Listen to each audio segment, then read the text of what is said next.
পশ্চিমবঙ্গে যে special intensive revision শুরু হতে চলেছে এই আগস্ট মাসে, আমাদের রাজ্যের মুখ্যমন্ত্রী মাননীয় মমতা বন্দ্যোপাধ্যায় একটি বার্তা দিয়েছেন বিএলও অর্থাৎ বুথ লেভেল অফিসারদের প্রতি। এবং এই মুহূর্তে এই যে বার্তা দেওয়া বা বিএলও দের প্রতি মাননীয় মুখ্যমন্ত্রীর যে বক্তব্য তা কিন্তু অত্যন্ত গুরুত্বপূর্ণ।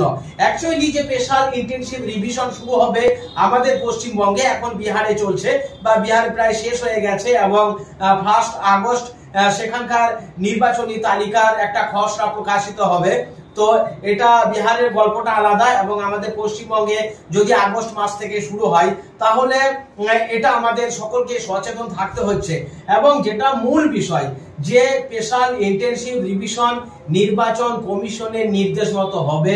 প্রতিটি জেলার যারা জেলা শাসক আছেন, মহকুমা স্তরে মহকুমা শাসক রয়েছেন এবং বিধানসভা ভিত্তিক এক একজন অফিসার অবশ্যই গোটা কাজটির উপর তত্ত্বাবধান বা সুপারভিশন করবেন। কিন্তু এই আসল কাজটি করবেন কারা?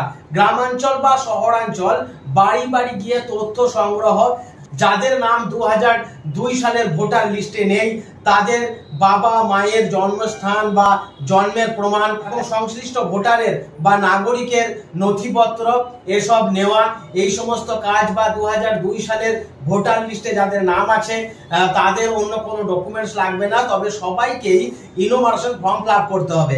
অর্থাৎ বাড়ি বাড়ি গিয়ে তথ্য সংগ্রহ, ভোটারদের বিবরণ নেওয়া ইত্যাদি, এই যে টোটাল প্রক্রিয়ার আসল কাজটা করবেন কিন্তু বুথ লেভেল অফিসার বা বিএলওরা। এখন প্রশ্ন হচ্ছে বিএলও অর্থাৎ বুথ লেভেল অফিসার কারা হন? মূলত মাস্টার মশাইরাই এই বিএলও অর্থাৎ বুথ লেভেল অফিসারের কাজটা করেন এবং তারা বাড়ি বাড়ি যাবেন, তথ্য সংগ্রহ করবেন এবং আসল কাজটা কিন্তু তারাই করবেন। আর এই প্রসঙ্গে রাজ্যের মুখ্যমন্ত্রী মমতা বন্দ্যোপাধ্যায় বিএলওদেরকে একটা বার্তা দিয়েছেন। তিনি বলেছেন যে কোনো সাধারণ মানুষ যাতে হেনস্থার শিকার না হয়, অর্থাৎ সে এখানকার ভোটার, তার কাগজপত্র আছে, কোনো কারণে যাতে কোনো যোগ্য ভোটারের নাম বাদ না চলে যায় সেটা যেন তারা দেখেন। উদাহরণস্বরূপ তিনি একটি কথা বলেছেন যে কোনো একজন ব্যক্তি হয়তো 2-4 দিনের জন্য বাইরে বেড়াতে গেছে, বাড়িতে এসে দেখেছে বিএলও যে সে নেই, সুতরাং তার নামটি যেন বাদ না চলে যায়। এই নিয়ে আমরা আগে একটা ভিডিও করেছিলাম যে সম্প্রতি যেটা জানা যাচ্ছে যে কোনো বাড়ি যদি তালা বন্ধ অবস্থায় থাকে, অর্থাৎ এক কথায় বাড়িতে যদি কাউকে পাওয়া না যায় তাহলে বিএলও একবার নয় পরপর 4 বার আসবেন, আসার পরও যদি তাকে দেখতে না পান তাহলে নির্বাচন কমিশনকে জানাবেন এবং তার নাম বাদ চলে যেতে পারে।